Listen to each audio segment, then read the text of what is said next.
Deuteronômio, capítulo 9. Sabe, pois, que não é por causa da tua justiça que o Senhor teu Deus te dá esta boa terra para possuí-la, pois tu és povo de dura cerviz. Versículo 6. Prestes a se deparar com cidades grandes e amuralhadas até aos céus, e a enfrentar um povo grande e alto, os filhos de Israel precisavam confiar que no tempo em que atravessassem o Jordão, o Senhor passaria adiante deles para destruir e subjugar aquelas nações. Contudo, a sua confiança deveria ser fruto de fé e não de presunção. Pela fidelidade da aliança feita a Abraão, Isaque e Jacó, e pela maldade das ímpias nações, era que Israel entraria na terra para a possuir. Aqueles que foram testemunhas oculares dos maiores prodígios já registrados na história deste mundo foram os que mais provocaram a ira de Deus. Não é interessante? A arrogância e o orgulho agem como entorpecentes que paralisam pouco a pouco a vida espiritual. Um coração cativo pelo orgulho corre o sério risco de fechar de vez qualquer acesso à voz de Deus e incorrer no pecado contra o Espírito Santo. A advertência de Moisés era para que Israel não chegasse justamente ao patamar dos líderes judeus que instigariam os romanos a crucificar o próprio Cristo. O sentimento de justiça própria deve ser rejeitado tanto quanto o pecado mais hediondo. O Senhor não prometeu a vida eterna aos que se julgam merecedores, mas aos humildes de coração. Mateus capítulo 5, versículo 3. Ou seja, aos que reconhecem que nunca conseguiriam ser salvos não fosse os méritos de Cristo Jesus. Será a justiça de Cristo vista sobre nós que nos livrará do corpo desta morte. Romanos capítulo 7, versículo 24. Somente com as vestes de sua imaculada justiça não será exposta a nossa nudez. São estes os que vêm da grande tribulação, lavaram suas vestiduras e as alvejaram no sangue do Cordeiro. Apocalipse capítulo 7, versículo 14.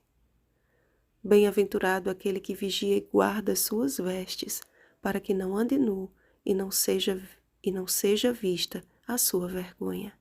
Apocalipse capítulo 16, versículo 15. O testemunho que o Senhor gravou em 2 tábuas de pedra, escritas com o dedo de Deus, logo foi quebrado pela idolatria de um povo de coração obstinado. Infelizmente, não tem sido diferente hoje. A rebelião continua, e a menos que nos apresentemos diante do Senhor com a mesma disposição de Moisés, teremos de enfrentar a ira e o furor de um Deus santo que ama o pecador, mas que abomina o pecado. Moisés não só foi o maior líder de Israel, mas também o maior intercessor. Sua vida de oração era um constante favor em benefício de uma casa rebelde. Suas orações transbordavam o amor que devotava a Israel, ainda que sob a mira do ódio homicida daqueles pelos quais intercedia. Moisés foi um tipo que apontava para o antítipo. Hoje, Jesus ministra no Santíssimo do Santuário Celeste, intercedendo ao Pai em nosso favor. E nós, como seus embaixadores na terra, precisamos fazer mais uso deste instrumento capaz de mover o coração de Deus, a oração. A oração sincera nos protege da justiça própria e nos leva ao constante reconhecimento de nossa total dependência do cuidado divino. Ela nos eleva a Deus e nos liga a Ele em uma amizade que cresce mais e mais à medida em que a praticamos. Em tempos de grande crise, oremos uns pelos outros, através das palavras do compassivo líder. Ó Senhor Deus, não destruas o teu povo e a tua herança, que resgataste com a tua grandeza. Não atentes para a dureza deste povo, nem para a sua maldade, nem para o seu pecado. Todavia, são eles o teu povo e a tua herança, que tiraste com a tua grande força e com o braço estendido. Jesus nos chamou das trevas para a sua maravilhosa luz. 1 Pedro capítulo 2, versículo 9. Por meio dele, fomos resgatados da escravidão do pecado. Oremos uns pelos outros e clamemos pela misericórdia do Senhor na vida daqueles que ainda precisam conhecê-lo. Vigiemos e oremos.